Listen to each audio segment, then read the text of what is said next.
আনতা মুস্তাজাবুদ দাওয়া, তুমি মুস্তাজাবুদ দাওয়া, রুটিওয়ালা।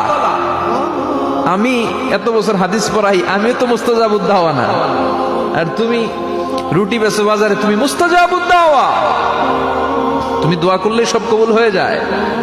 যুবক বলে, না আনা মুস্তাজাবুদ দাওয়া, আমি আমার জীবনে যত দোয়া করেছি কবুল করে নিয়েছে কে? সব দোয়া কবুল করে নিয়েছে আল্লাহ, একটা দোয়া ছাড়া। কয়টা? আহমদ ইবনে হাম্বলের কৌতূহল, কিউরিসিটি আরো বেড়ে গেল। কি? সব দোয়া কবুল হয়েছে, একটা দোয়া ছাড়া। মাযালিকা দোয়া ইয়া শাব, কি সেই দোয়া? যুবক এবার বলতে শুরু করলো, আমার জীবনে যে দোয়াটা আল্লাহ কবুল করে নাই সেটা হচ্ছে, আমি আল্লাহর কাছে অনেক চেয়েছি, অনেক দোয়া করেছি যে আল্লাহ, শুনেছি এই জামানার সবচেয়ে বড় মুহাদ্দিস, তার নাম নাকি ইমাম আহমদ ইবনে হাম্বল। আল্লাহ, তোমার কাছে আমার চাওয়া, আমি যেন এই ইমাম আহমদ ইবনে হাম্বলরে দেখে মরতে পারি, আমি যেন ইমাম আহমদ ইবনে হাম্বলের হাতে হাত রেখে মুসাফা করতে পারি, আর তার কপালে একটা চুমু এঁকে দিতে পারি।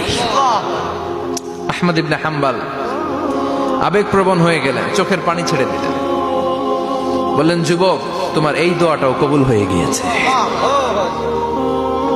আহমদ ইবনে হাম্বলের দেখা, সাক্ষাৎ পাওয়ার জন্য আহমদ ইবনে হাম্বলের বাড়িতে তোমার যাওয়ার দরকার নাই, আহমদ ইবনে হাম্বল তোমার দরবারে ছুটে এসেছে। আনা আহমদ ইবনে হাম্বল মুহাদ্দিসুদ দাহর, আমি নিজেই আহমদ ইবনে হাম্বল। যুবক চোখের পানি ছেড়ে দেয়, আহমদ ইবনে হাম্বল চোখের পানি ছেড়ে দেয়। যুবক চিৎকার মেরে ইমাম আহমদ ইবনে হাম্বলকে জড়িয়ে ধরে, হাতে হাত রেখে মুসাফা করে, কপালের মধ্যে চুমু খায়, আর আল্লাহর শুকরিয়া করে বলে, ও ইমাম, আসলে এই দোয়াটাও আল্লাহ আজকে কবুল করে নিল। বিশ্বাস হয়? সবসময় ইস্তেগফার করলে আপনার দোয়াগুলোর এইভাবে কবুল করে নিবে কে? এই 5টা জিনিস পাবেন সবসময় যদি ইস্তেগফারের সাথে লেগে থাকেন। রাজি আছেন তো?